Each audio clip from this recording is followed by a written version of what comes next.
Salam saudaraku yang saya kasih dalam nama Tuhan Yesus.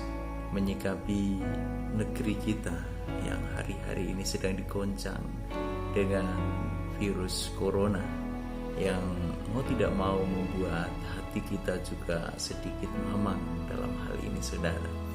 Namun demikian, saudara, sebagai orang percaya tentu saja kita harus menyikapinya dengan hati yang bijaksana. Seperti kita ketahui bahwa beberapa waktu yang lalu pemerintah sudah mengeluarkan maklumat untuk kita setiap pribadi untuk tetap tinggal di rumah dengan satu istilah, mengkarantina diri. Nah, saudaraku yang saya kasih di dalam nama Tuhan Yesus, seperti yang saya katakan tadi bahwa sebagai orang percaya sudah sepantasnya kalau kita bijaksana menyikapi ini semua. Kata bijaksana di dalam bahasa Yunaninya itu adalah sophos, saudara. Melakukan sesuatu dengan cara yang tepat dan direncanakan dengan sebaik mungkin.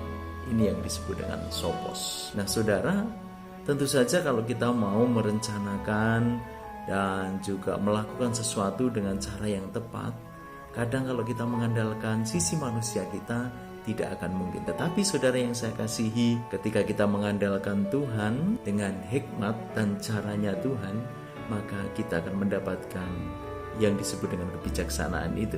Dan perlu kita ketahui bersama bahwa kata bijaksana atau kebijaksanaan itu memang seiring sebenarnya di dalam perjanjian lama dengan kata hikmat. Salah pasal 8 ayat yang ke-12 dikatakan, akulah hikmat, padaku ada pengertian, kebijaksanaan, dan pengetahuan. Jadi jelas di situ tadi diterangkan bahwa di dalam hikmat sendiri kebijaksanaan itu ada, saudara.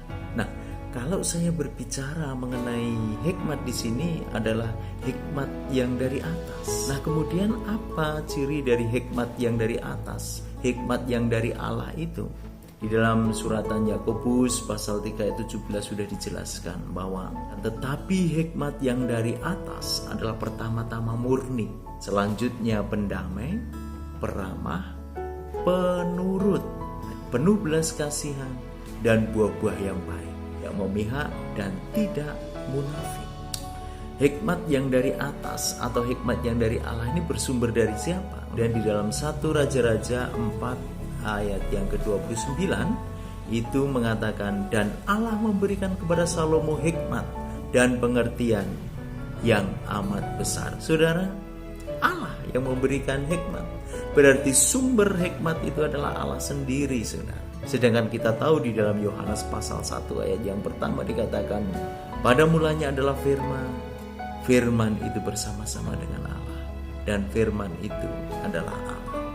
Apa kata firman? Saudara, di dalam Roma 13 ayat yang pertama dalam terjemahan Alkitab yang terbuka dikatakan bahwa hendaklah setiap orang tunduk kepada pemerintah yang berkuasa atasnya, sebab tidak ada pemerintah yang tidak berasal dari Allah dan mereka ditetapkan oleh Allah. Nah, saudara yang saya kasihi, tadi saya katakan bagaimana kita harus bijaksana menyikapi hari-hari ini.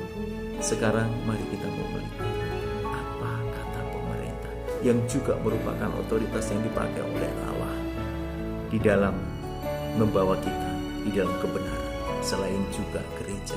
Jadi pemerintah ini adalah wakilnya Allah di dunia ini untuk membawa kita di dalam kebenaran. Dan pemerintah sudah mengatakan untuk kita diam di rumah, mengkarantina diri, tidak keluar rumah. Saudara, mari kita bersikap bijaksana biar kita tetap ada di dalam keselamatan. Saudara, jaga kesehatan.